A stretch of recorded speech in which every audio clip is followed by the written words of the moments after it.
massively. I was up at 6 o'clock this morning for this fucking event that I'm doing. Or that I did this morning. Which I really like. Well, don't worry. Listen, if you any stage you want to stop the tape, I'm happy to do it. Great. Well, good evening. Thanks for joining us today, Tim. We're at Bedford Square in the heart of London.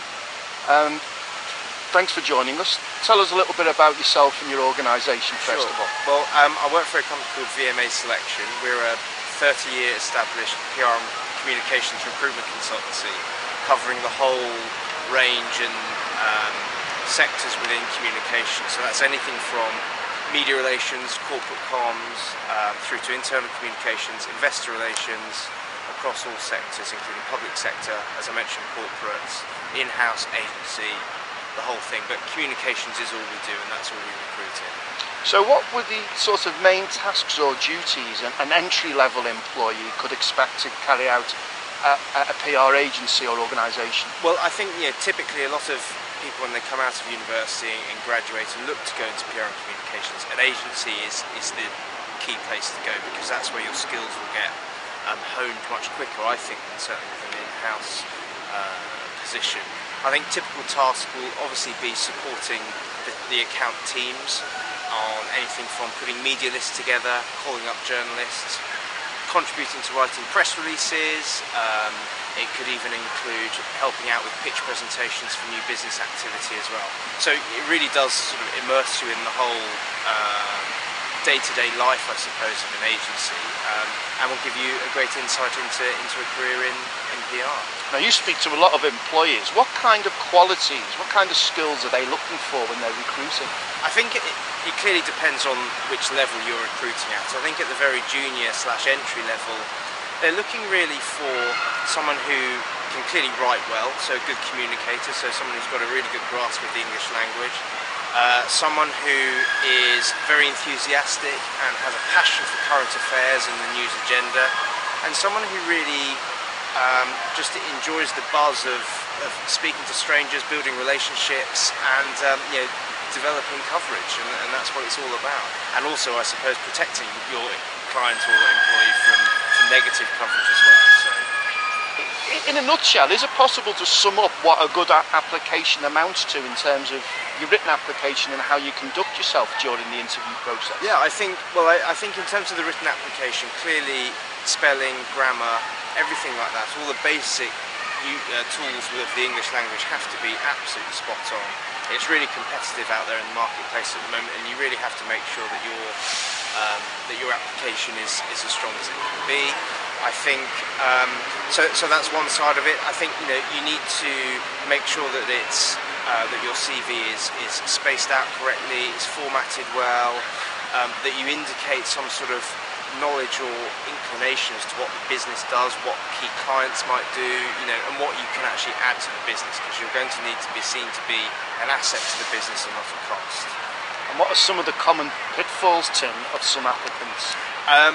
Again, spelling mistakes, typos, not really knowing what they do, not having any relevance in terms of your application to what the company does, and it's really once you've got into in front of the client and in front of the agency or wherever it may be, as I said, you've really got to demonstrate that you are an asset. So basics are know about the company, know about key clients, what business they've won recently, what coverage they've got recently, what's of interest to you, who their key competitors are.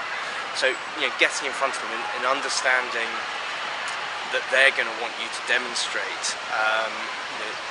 the sort of the key selling points of their business as well. I think the pitfalls are that if you even get into an interview, which is tough anyway these days, that you don't show any you don't demonstrate what it is that they actually do as a business. What you mentioned before about being a good writer. What kind of writing would a junior PR practitioner be expected to do then? We all know about press releases. Yeah. Any other kind of writing? Well, that's obviously the bread and butter. Press releases are, what most people associate with PR. I think other areas that they may be asked to carry out would be helping with presentations either to existing clients or pitch documents. So again, the language and the use of language and the creativity of that language has to be spot on with those pitch presentations. They may also be asked to get involved in writing Q&As, writing key messages. But again, it's really at this stage, I feel it's really much a learning experience and trying to be a bit of a sponge and to suck in as much information about actually what a good PR is. And in an agency environment, you'll have great mentors around that you can learn off. So it really is a great place to learn your trade. Now, if somebody knocks on the door just across the way at Bedford Square as a PR graduate, fresh with the degree in the hand, what kind of experience would you hope to see from that person before you could say, there are opportunities out there for you? Yeah, absolutely. I think at the real entry level, it's clearly we're not expecting people to have vast amounts of media relations experience because that would be asking too much. I think what these guys will need to demonstrate, if at all possible, is that they've taken it upon themselves to try and get as much work experience as possible within an agency environment, within an in-house environment, and that's using as many contacts as you possibly can, using friends of friends, parents, relatives, whatever it may be, but just even if it's for 2 weeks, just getting into an agency during an Easter break, summer vacation, whatever it may be, and again, understanding what it is that these guys do. Now, on our undergraduate courses at UCLan, we offer students the opportunity to do a year in industry at the end of the second year. And how much use would that be, do you think, to a student? I think that would be invaluable. Firstly, if you can spend a whole year within an organisation, that will give you a great insight into the industry and into that business as well. I think what it also will do is demonstrate to potential employers down the line that you've actually stuck it out for a year, you can last, you know what you're talking about when you go for interview. I think one thing that I don't think you can overemphasise the importance of getting some degree of experience. If it's for a whole year, fantastic, but as I said, even if it's just 2 weeks, that's better than nothing, and it will set you apart from those that don't have any experience at all. Well, just moving on to something a bit more specific, Tim, there's a lot of discussion at the moment about digital PR, social media, social marketing. We hear it all the time. all the time. How significant is this, or is this just the gimmick of the year at the moment? It's not the gimmick of the year, but at the same time it's not the be-all and end-all. I think that what we're seeing, so obviously this is our bread and butter as well, so we have to be slightly ahead of the curve with this. What we're seeing is that social media is becoming more important. And I think this is something that the new generation of PRs can actually add, because they're going to be a lot more media savvy and sort of digital savvy, I suppose, than certainly my generation was when I was in communications. So it is going to be important. It's also important to realise that it's not going to be the be-all and end-all. You can't get across in 140 characters on Twitter what you can do in a fully fledged press release. So it's just a case of understanding how the two areas can work together and marry up to give a sort of complete communication strategy, basically. And just finally, Tim, if we can get our crystal ball out for the moment and look ahead 5 to 10 years in the industry. I'd be on an island. You'd be on an island.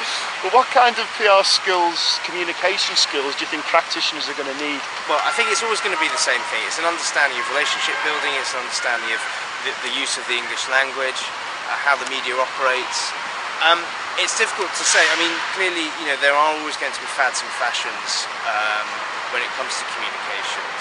I think that online media is ultimately going to probably take over from print, and it's going to be interesting to see how the newspaper groups actually sort of manage that business model to actually be able to earn money from an online news agenda and media. I think that the days of the press release are never going to be numbered, I don't think. Certainly not in the next 5 to 10 years. And we'll just have to wait and see. But the important thing to remember is that the key skills will always remain the same. It's communication, relationship building, attention to detail, delivery on time, delivery to budget, whatever it may be. But those things will always remain the same. So good, solid skills, experience, and enthusiasm for your sector will take you a long way. Exactly. Thanks for joining us, Tim. Thank you. Smashing, that's really good. Thanks, Tim. That's it. I'm just going to do a quick test. That came in at around about 10 minutes, which is great, just the job. I'm